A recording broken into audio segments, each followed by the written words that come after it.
Une opération apparemment simple est devenue le début d'un dernier chapitre douloureux dans la vie de Michel Onfray. Par une froide matinée d'hiver, en Normandie, il est entré dans la salle d'opération en espérant que la douleur atroce dans sa hanche cesserait après une prothèse de hanche. Mais le destin a choisi un chemin différent pour lui. Après une intervention chirurgicale de près de 3 heures, de graves complications sont soudainement survenues. Une inflammation systémique, des chutes brutales de tension artérielle, des douleurs nerveuses incontrôlées et finalement, une série de troubles neurologiques ont fait tomber Michel Onfray dans un état semi-comateux entrecoupé de réveils douloureux. Celui qui autrefois prêchait la mort avec un calme philosophique l'affrontait désormais dans une agonie physique. Michel Onfray, philosophe, essayiste, fondateur de l'Université populaire de Caen, est l'un des intellectuels les plus influents de la France contemporaine. Né en 1959 à Argentan, en Normandie, dans une famille modeste et ouvrière, il n'a jamais oublié ses origines modestes. C'est ce qui a donné naissance à la philosophie farouche de la résistance qu'il a poursuivie tout au long de sa vie. Contre le pouvoir, contre la rigidité des études universitaires, contre la théocratie et tout ce qu'il appelait les illusions métaphysiques. Onfray est connu pour son style d'écriture franc qui n'hésite pas à susciter la controverse. Il a écrit plus d'une centaine de livres, notamment le Traité d'athéologie, une féroce critique de la religion, en particulier du christianisme. Il est également à l'origine du concept de hédonisme matérialiste, affirmant que la vie humaine doit être fondée sur des sensations physiques, des joies simples, et rejetant toutes les fausses promesses d'une vie après la mort. Pour Onfray, la philosophie n'est pas une matière académique dans un amphithéâtre, mais un mode de vie, une manière d'être au monde. Il a enseigné la philosophie dans les prisons, a fondé une université ouverte et gratuite pour tous, sans diplôme ni autorité requis. Pour lui, la connaissance est un acte de libération. À partir de là, il a construit une communauté d'apprenants qui n'était pas confinée au système. Cependant, dans ces dernières années, son corps a commencé à se rebeller contre sa propre philosophie. La douleur persistante à la hanche l'a forcé à réduire ses cours, à refuser des invitations à des conférences et à se retirer des médias. Pour les étrangers, cela peut être un signe de vieillesse. Mais pour Onfray, c'était une tragédie. Quand un homme vit et écrit avec son corps, l'effondrement de ce corps signifie aussi l'effondrement de toute l'idéologie qu'il a construite. L'opération finale n'était pas seulement une tentative de guérison, mais aussi un voyage dans les ténèbres. La mort ne vient pas immédiatement après le coup de scalpel, mais elle vient lentement, à travers chaque douleur, chaque fois que le corps n'obéit plus à la volonté. Onfray, qui affirmait autrefois que la mort n'est rien, car lorsque nous vivons, elle ne vient pas, et lorsqu'elle vient, nous ne sommes plus, était désormais contraint de faire l'expérience de la mort dans une conscience fragmentée. Il n'est pas parti dans la gloire et n'a pas prononcé de discours d'adieu officiel. Michel Onfray est mort comme il a vécu, en confrontation avec les limites humaines, y compris les siennes. Sa mort n'a pas simplement marqué la fin d'un individu, mais la fermeture d'une école de pensée qui osait tout remettre en question, y compris la douleur et la mort.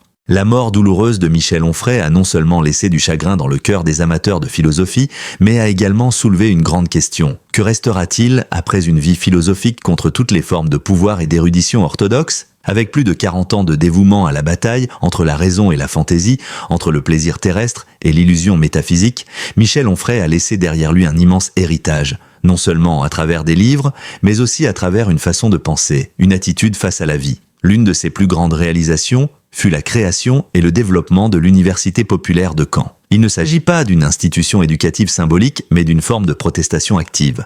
Ouvrir des cours gratuits à tous, sans distinction de classe, de statut ou d'éducation. Pour Onfray, la philosophie ne peut être la propriété exclusive de l'académie. Il devrait s'agir d'un outil que chaque personne, quelle que soit son origine, peut utiliser pour comprendre le monde et lutter contre l'injustice.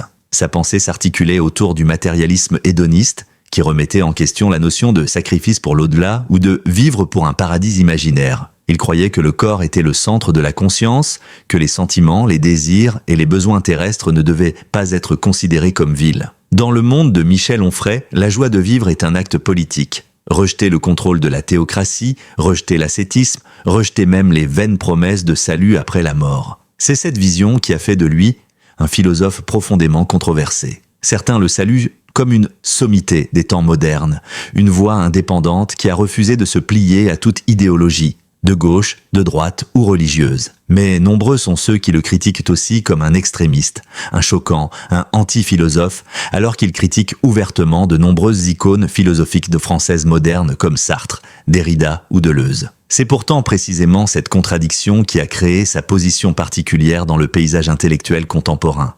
un homme qui ne peut être classé, qui ne se soumet pas, qui ne fait aucun compromis. Après la mort de Michel Onfray, les gens ont commencé à regarder sa carrière monumentale avec un œil différent, moins partial, plus réfléchi. Des ouvrages comme Contre-histoire de la philosophie ou Le ventre des philosophes non seulement décortiquent l'histoire des idées dans une direction opposée, mais ouvrent aussi un espace à des figures oubliées du courant dominant, de Diogène à Sade en passant par Épicure. Onfray n'a pas écrit de philosophie pour proposer un système philosophique absolu. Il écrit pour briser les systèmes qui sont devenus des mythes. À une époque où le savoir est pris dans les médias sociaux, dans des slogans rapides et des débats abrégés, Michel Onfray persiste dans la littérature à thèse, dans des discours d'une heure avec des volumes de mots denses et provocateurs. Il n'écrit pas pour plaire, il écrit pour forcer les autres à réfléchir ou à argumenter. C'est la forme la plus vraie du dialogue philosophique. Maintenant qu'il est le parti, les valeurs mêmes qu'il défendait autrefois, la liberté d'expression, la capacité de remettre en question l'évidence et le dévouement au corps humain comme centre philosophique,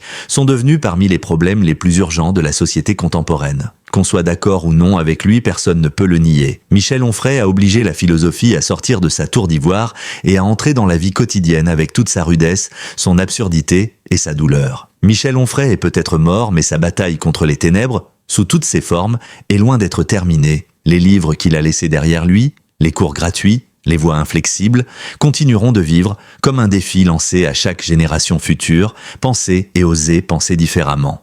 Lorsque la nouvelle de la mort de Michel Onfray fut confirmée et diffusée dans les médias, une vague d'émotions silencieuses mais intenses s'éleva en France et dans de nombreux autres pays où ces idées avaient de trouver un écho. Il ne s'agissait pas de l'explosion bruyante et lugubre habituelle qui survient lorsqu'une célébrité décède. C'est une sorte de deuil silencieux mais profond, car on comprend qu'avec la disparition de Michel Onfray, une manière indépendante de voir le monde, une flamme indomptable de la connaissance s'est éteinte à jamais. Des intellectuels au grand public, les réactions peuvent être nuancées, mais le fil conducteur est un constat clair.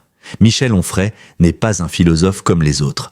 Certains journalistes l'ont salué comme le monstre sacré de la pensée moderne, un homme qui a constamment démoli les vieux monuments de la pensée occidentale. De nombreuses universités qu'il avait autrefois froidement ostracisées lui ont désormais adressé des éloges respectueux. Les médias, que Michel Onfray n'avait jamais hésité à critiquer, se sont également arrêtés pour écouter. Des radios comme France Culture, où il fut invité puis décliné, rediffusèrent d'anciennes interviews dans lesquelles il parlait d'une voix chaleureuse, non pas colérique, mais sage, de l'impermanence, de la mort, du rôle de la philosophie comme analgésique existentiel. Les jeunes, surtout ceux de la génération née après 1990, regardent ses conférences vidéo et ses exposés à l'université populaire, comme s'ils cherchaient un professeur du passé dans un monde en proie à des bouleversements et à des crises existentielles. Ils ont réalisé qu'Onfray était seul pour avoir osé penser différemment, mais c'est cette différence qui l'a fait durer. Dans un monde où le savoir est de plus en plus commercialisé, où les universités sont absorbées par le marché et où les philosophes sont souvent réduits à de simples exécutants d'idées en quête de gloire, Michel Onfray choisit d'être indépendant et rebelle. Il a refusé une chaire universitaire pour enseigner gratuitement, a refusé un titre national pour maintenir son indépendance, a refusé la caresse des médias pour pouvoir l'attaquer intellectuellement. Et aujourd'hui, ces mêmes refus sont devenus le testament spirituel d'une nouvelle génération d'intellectuels. Se maintenir courageusement, ne pas céder au pouvoir et, surtout, vivre une vie philosophique comme une action, pas seulement comme une théorie. Ses funérailles, comme souhaité depuis longtemps, furent simples et sans prétention. Il n'y avait pas de longue file de politiciens ou de célébrités pour le saluer. Mais il y avait des centaines, voire des milliers de personnes venues de toute la France, debout en silence devant son cercueil. Des gens qu'il avait entendu prêcher, qu'il avait lus et dont la vie avait été transformée par les paroles qu'il avait laissées derrière lui. Il transportait des livres, des notes, de vieilles lettres manuscrites, comme des reliques sacrées d'un voyage intellectuel unique. Et puis, dans ce silence, ce qui reste n'est ni la tristesse ni la perte, mais un engagement tacite. Continuer à penser, continuer à douter, continuer à aller à contre-courant si nécessaire. Michel Onfray, qui disait un jour « La philosophie ne consiste pas à répondre, mais à brouiller les questions », est parti, mais il a laissé derrière lui un miroir. Non pas à regarder, mais à refléter le courage de la pensée à quiconque ose penser. Peut-être que dans de nombreuses années, son nom n'apparaîtra plus dans les chars, ne sera plus mentionné comme une icône de l'époque. Mais cela n'a pas d'importance. Ce qui compte, c'est ce qu'il évoque, l'émerveillement, le doute et la croyance que l'homme, avec intelligence et courage, peut résister aux ténèbres de la résignation. Michel Onfray est mort, mais le feu qu'il a allumé dans la longue nuit de la pensée brûlera à jamais.